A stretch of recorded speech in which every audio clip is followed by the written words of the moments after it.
Salut à tous, aujourd'hui sur TechNash on se retrouve pour aller à la Geeks Live qui a lieu juste derrière, donc au carreau du temple. J'en dis pas plus et on va tout de suite voir les différents stands qui sont exposés. Donc je vais aller notamment au stand Asus, Acer et puis au stand de jeux vidéo, enfin bref à tous les stands. Je vous promets de tout couvrir l'événement et donc la Geeks Live c'est tout de suite sur TechNash. Montre-moi la vidéo de Léa s'il te plaît. Fais pas ton têtu R2D2. R2D2, la vidéo. Malheureusement, il n'y avait pas encore de projecteur holographique sur ce R2D2. Du coup, vous me connaissez, je suis allé directement voir les smartphones et j'ai commencé par Alcatel. Il y avait aussi le BlackBerry Key One Black Edition qui est très réussi, je trouve.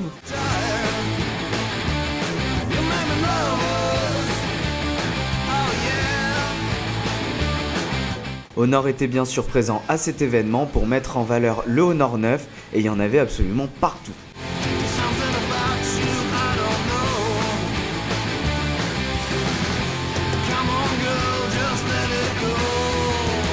Mais mon coup de cœur niveau smartphone à cette Geeks Live, c'est le LG V30 qui est une vraie réussite et d'ailleurs tous les youtubeurs tech qui l'ont testé le disent, c'est un des meilleurs smartphones sortis cette année. Et contrairement à d'autres constructeurs, LG a intégré un jack 3,5 mm dans son smartphone et surtout un quad DAC qui permet d'avoir du son de qualité pour ceux qui aiment le son haute résolution. Sur le stand Sony, on avait le droit au Xperia XZ1 et XZ1 Compact qui sont les tout derniers téléphones sortis de la marque.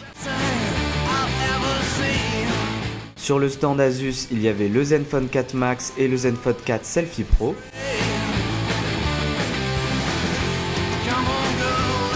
Et deuxième coup de cœur de ce salon, c'est le Meizu Pro 7 avec son deuxième écran à l'arrière qui est impressionnant. Et Meizu a organisé un concours pour gagner ce téléphone, du coup je vous laisse regarder sans commentaire. Est-ce que tu es prêt pour la licorne? Non.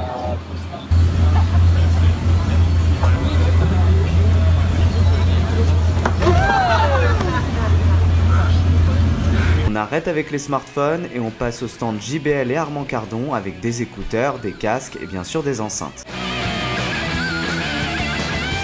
Qui dit salon geek dit évidemment PC gamer avec aussi bien des tours que des ordinateurs portables.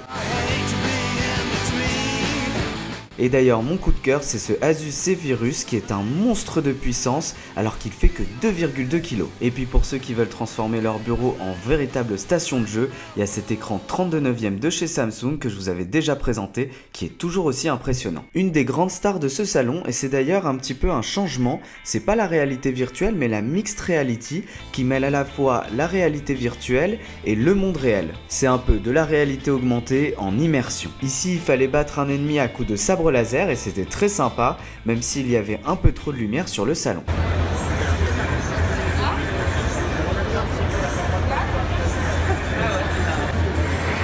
J'ai peut-être l'air d'un fou mais il y en avait qui étaient très agressifs avec cette attraction. En plus il a failli agresser le propriétaire du stand.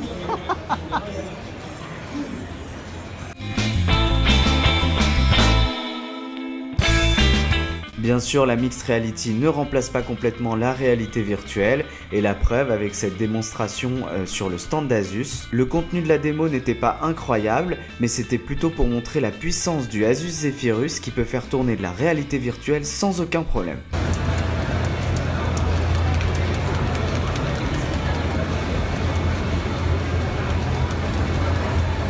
Toujours dans la réalité virtuelle, Samsung avait carrément installé une attraction dans le salon avec son casque Gear VR qui permettait de simuler un grand 8.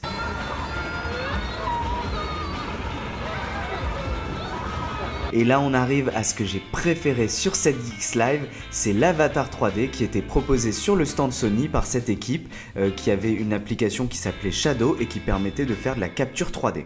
Il est bien? Ouais.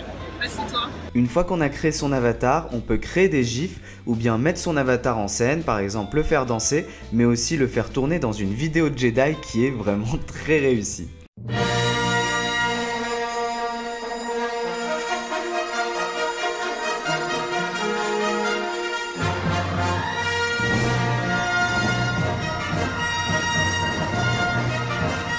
Dernier arrêt de ce salon, c'était le stand Arcos qui proposait d'essayer son skateboard électrique entrée de gamme.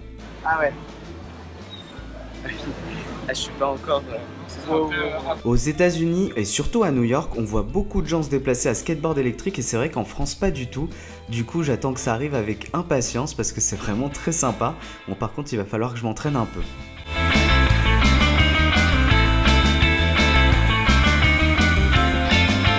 Bon voilà, j'ai terminé la Geeks Live, c'était très sympa, j'ai surtout adoré l'avatar 3D, je me suis bien marré, en plus il y avait des robots, il y avait tout, le R2D2 c'était canon, enfin bref, j'ai vraiment adoré cet événement, je la referai l'année prochaine en tout cas, et comme d'habitude vous mettez un pouce vers le haut qui se trouve juste en bas de la vidéo si vous avez aimé, sinon vous me le faites savoir dans les commentaires, la prochaine fois on aura toujours plus d'objets high-tech, de smartphones et de trucs geeks, mais en attendant je vous dis à bientôt sur TechNash. Give up on my way.